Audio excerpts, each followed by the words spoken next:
How to feed your soil a natural diet. One of the most important components of healthy soil is organic matter, which is largely made of carbon from decomposed plant residues.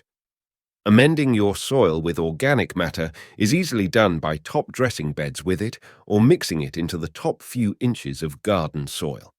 Amending your soil in fall will allow time for the materials to decompose over the winter months, but you can add fully decomposed matter to your soil at any time. As planting season approaches, consider getting a soil fertility test, which will tell you if your soil has an overabundance or deficiency of macronutrients.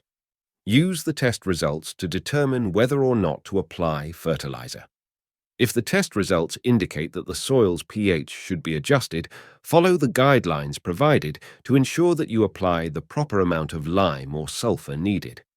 Commonly used organic soil amendments include shredded leaves, homemade compost, compost from spent mushroom substrate, often called mushroom manure or mushroom soil, peat moss, aged or dried animal manure, humus.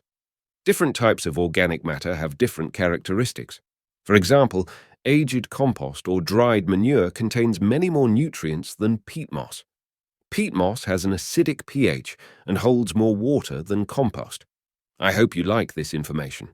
Please subscribe to my YouTube channel and share this video with your friends and family.